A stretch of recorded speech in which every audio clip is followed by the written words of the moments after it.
ಆಚಿ ಮಸಾಲ. ಎಂತ ಅಡಿಗೆಯ ರುಚಿಯಾಗೋ ರಹಸ್ಯವು 20 ರೂಪಾಯಿ.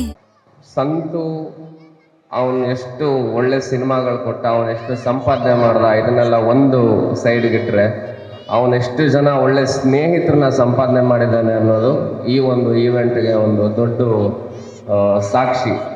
ಯಾಕಂದರೆ ಇಲ್ಲಿರೋರೆಲ್ಲರೂ ಮಂಜು, ಬಾಲು, ಪ್ರಮೋದು, ನಾನು, ಮೋನಿಕಾ, ಪ್ರತಿಯೊಬ್ಬರು ಇಲ್ಲಿ ಸೇರಿರೋದು ಒಂದು ಕಾರಣ ಏನಂದರೆ ಸಂತು ತುಂಬ ಆಸೆ ಇಟ್ಕೊಂಡಿದ್ದ, ತುಂಬ ಕನಸುಗಳಿದ್ದು ಅವನಿಗೆ ಒಳ್ಳೊಳ್ಳೆ ಸಿನಿಮಾ ಮಾಡಬೇಕು ಅನ್ನೋದು. ಬಟ್ ತುಂಬ ಬೇಗ ಕಳ್ಕೊಂಡ್ವಿ ಅವನ್ನ. ನಾವು ಹಿಂಗೆ ಸಿಕ್ಕಿದಾಗ ಮಾತಾಡ್ತಿರ್ತೀವಿ, ಯಾವ ಸಿನಿಮಾ ಮಾಡ್ತಿದ್ಯಾ ಅಂತ ಕೇಳಿದಾಗ ಇದು ಆ್ಯಕ್ಚುಲಿ ಬೇರೆ ಹೆಸರಿತ್ತು ಈ ಸಿನಿಮಾಗೆ, ಈಗ ರೀಸೆಂಟಾಗಿ ಚೇಂಜ್ ಆಯಿತು. ಹೇಳೋನು ಬೆಂಟ್ಲಿ ಸಿನಿಮಾ ತುಂಬ ಚೆನ್ನಾಗಿದೆ, ನೋಡು ಈ ಸಿನಿಮಾ, ಟ್ರೇಲರ್ ಎಲ್ಲ ತೋರಿಸ್ತಿದ್ದ.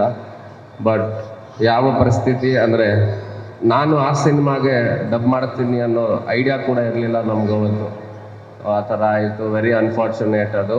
ಆ್ಯಂಡ್ ರಾಮಮೂರ್ತಿ ಸರ್ ಬಂದಿದ್ದಾರೆ, and Pramilamma, Sundaraj sir, Somashekar sir, Pramod Shetty, ಅವ್ರ ಅಕ್ಕ, ಎಲ್ರಿಗೂ ತುಂಬ ಥ್ಯಾಂಕ್ಸ್ ಸರ್. ಈ ಒಂದು ವೇದಿಕೆಗೆ ನೀವೆಲ್ಲ ಬಂದಿರೋದು ತುಂಬ ದೊಡ್ಡ ವಿಚಾರ. ಆ್ಯಂಡ್ ನಿಮಗೆ ದೊಡ್ಡ ಹ್ಯಾಟ್ಸ್ ಆಫ್. ಅಂದರೆ ಹೇಳ್ತಾರೆ ನಮ್ಮ ಹಳ್ಳಿ ಕಡೆ ಗಟ್ಟಿಗಿತ್ತಿ ಅಂತ ಹೇಳ್ತಾರೆ, ಆ ಥರ ನೀವು. ಅಂದರೆ ತುಂಬ ಜನ ಧೈರ್ಯನೇ ಮಾಡಲ್ಲ. ಪ್ರಮೋದ್ ಹೇಳ್ದಂಗೆ ಹೋದ್ರೆ ಹೋಗಲಿ ಬಿಡಿ, ಸಿನಿಮಾ ಮುಗೀತು ಅದ್ರ ಕತೆ ಅಂತ. ಬಟ್ ನೀವು ಮುಂದೆ ನಿಂತು ಮಾಡ್ತಿದ್ದೀರ, ಸಿನಿಮಾ ರಿಲೀಸ್ ಮಾಡ್ತಿದ್ದೀರ, ಒಳ್ಳೇದಾಗಲಿ ನಿಮಗೆ. ಈ ಸಿನಿಮಾ ಆದಷ್ಟು ಬೇಗ ರಿಲೀಸ್ ಆಗುತ್ತೆ. ಸಿನಿಮಾನ ನೀವೆಲ್ಲರೂ ಬಂದು ನೋಡಿ, ನಾವು ಕೂಡ ನೋಡ್ತೀವಿ. ಈ ಸಿನಿಮಾನ ಗೆಲ್ಸೋಣ ನಾವು. Thank you.